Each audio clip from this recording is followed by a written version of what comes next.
নমস্কাৰ মোৰ অসমবাসী ৰাইজ জয় জুবিন দা মই আপোনালোকৰ ওচৰত এটা সৰু ভিডিঅ' আনিবলৈ বিচাৰিছোঁ ইয়াতে অনেক ভুলভ্ৰান্তি হ'ব পাৰে গতিকে ক্ষমা কৰি দিব প্ৰথমবাৰ মই আজি ভিডিঅ' বনাইছোঁ গতিকে ভুল হ'লে নিজৰ বুলি শুধৰাই ল'ব দেই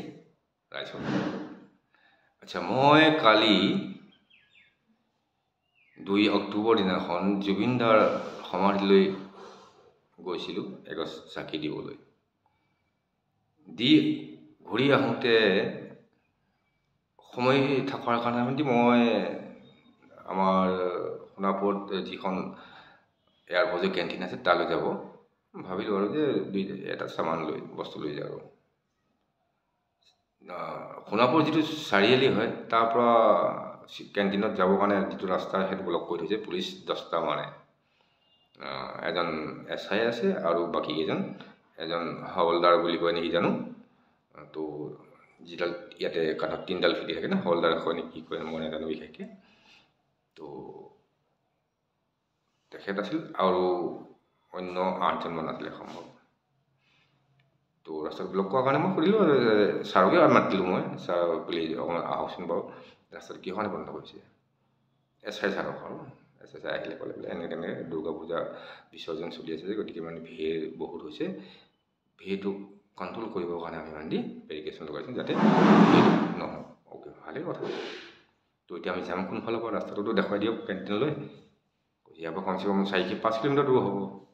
গতিকে মানে ৰাস্তাটো দেখুৱাই দিয়ক কোনফালৰ পৰা যাম কেনেকৈ কি কৰিম এতিয়া বস্তু আনিব লাগে তো তেখেতে ক'লে বোলে ৰাস্তা আৰু নাই ইয়াৰ পৰা আপোনালোকে হেৰি কৰক খোজকাঢ়ি যাব পাৰিব গাড়ীখন ইয়াতে থৈ দিয়ক খোজকাঢ়ি যাবলৈ বস্তুখিনি লৈ আহিলে আনিব পাৰিব মই ইমান দূৰৰ পৰা উপায় নাই আৰু চল একো নাই ফোন কৰা নাই আৰু যাব নেকি নাযাম কাৰণ তোমালোকৰ আইন হয় আইনক বিশৃংখলাটো কৰিব নোৱাৰোঁ নে আমি গতিকে মই ৰিটাৰ্ণ বেক কৰিছোঁ বেক কৰাৰ পিছতে আৰু এজন পুলিচ আহিলে এই থানাদাৰ কি কয় হাৱলদাৰ বুলি কয়জন কি কয় নাজানো ৰেংকা হাৱলদাৰ মই আমাৰ কলেজত হাৱলদাৰ কয় তেতিয়া হাৱলদাৰে কৈছোঁ তেখেত আহিল আহি পেলাই কৈছে যে কি হ'ল मैं कैंटीन में जब ना कुछ कैंटीन जाना है इधर से जाना ऐसे करके दिखाया कुछ इधर से जाना ऐसे कैंटीन है वहाँ पर सामान ले सकते हैं मैं यार सर मैं बोलो अहमेर कोई ऐसा कथा अपनी हिंदी को लाजे क्यों न आपने बंगाली निचिना पाइছে এখানে হিন্দিত কৈছোঁ আচ্ছা তো অসমত হিন্দি চলে না অসমীয়া চলে আমি গাঁৱৰ মানুহ হৈছে সেইটো কাৰণেহে ক'লোঁ তো অসমীয়া চলে নে অসম পুলিচ লিখা আছে বেজত যে AP আসাম পুলিচ তো সিওতো অসমীয়া ক'ব লাগে যোনে বুজি নাপায় তাক ইংলিছত কওঁ যোনে বুজি নাপায় তাক হিন্দীত কওঁ ফাৰ্ষ্ট প্ৰতি অসমীয়া হয় অসমীয়া ক'ব লাগে তাৰ মানে অলপ খং উঠি আহিলে যেনেকৈ কাটা ঘাঁহত অলপ হেৰি লগাই দিয়ে না হালধি আৰু জলকীয়া আৰু নিমখ তেনেকৈ এটা অলপ লাগিল সম্ভৱ মই কোৱা কাৰণে যে অসমীয়াত ক'ব লাগিলে হিন্দীত কৈ আছে যে মোক তো তাৰপিছত ক'লে মোৰ গাড়ীখনৰ নতুন গাড়ী আছিলে মানে 20 দিনমান হৈছে নম্বৰ প্লেট নোহোৱাৰ কাৰণে ক'লে যে নম্বৰ প্লেটটো নাই দেখোন গাড়ীখনত চাওঁ ডকুমেণ্ট চাওঁ একচুৱেলি তাৰ ডিউটি নহয় আমিও জানো কানুন কাৰবাই কি হয় কি নহয় যে MVI হে গাড়ী হয় না গাড়ী ডকুমেণ্টছ চেক কৰিব পাৱাৰ দিছে অসম চৰকাৰে তো সি এজন ট্ৰেফিক পুলিচহে তাৰ বাদেও বেৰিকেড লগাই আছে মানে দি সিফালে মানুহখিনি গাড়ীখিনি মানুহখিনিৰ কাৰণে পুলিচ কেইজন আছে গাড়ীখিনিৰ কাৰণে এই ট্ৰেফিক পুলিচটো আছে সিফালে যাব নোৱাৰা কাৰণে ৰাখিছে সিহঁতক তো তাতে ডকুমেণ্ট চেক কৰিব নোৱাৰে সিহঁতৰ কোনো উদ্দেশ্যও নাথাকে কৰিবও নোৱাৰে কানুনৰ মতে গতিকে সি মানে মোক এখনৰ ক'লে বোলে চাওঁ আৰু ডকুমেণ্টছ কি আছে তোৰ নতুন গাড়ী যেতিয়া কিয় ডকুমেণ্ট থাকিব চোৱা প্ৰেছ নকৰিলোঁ আৰু মই জানো কিন্তু প্ৰেছ নকৰিলোঁ আৰু দিলোঁ ডকুমেণ্টছ দিয়াতে তাৰপিছত কৈছে কি বোলে চাল যাব পাৰ বোলে আৰু পিছফালে তাৰ লগৰকেইটাক কৈছে বোলে মই চাম ইয়াক বোলে মই শুনা নাই মোৰ মাইকী মানুহ আৰু মোৰ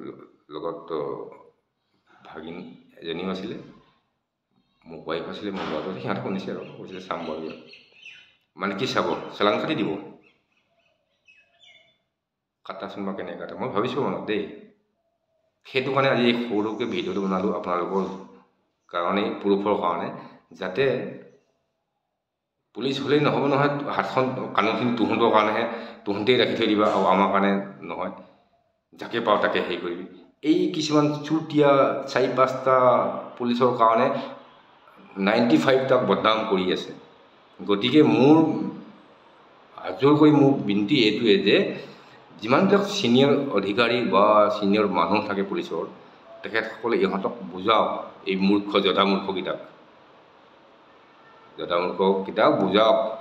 গতিকে সিহঁতৰ কাৰণেই গোটেই অসমৰ পুলিচখিনি বদনাম হ'ব।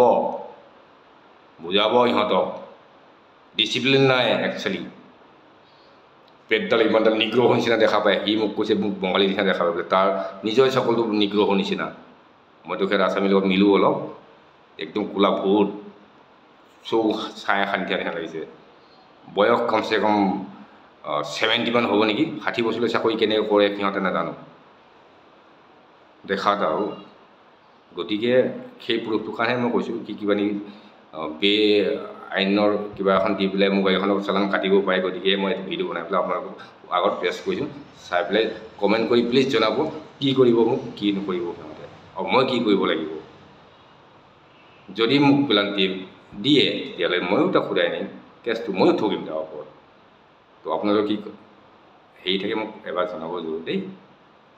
থেংক ইউ, নমস্কাৰ।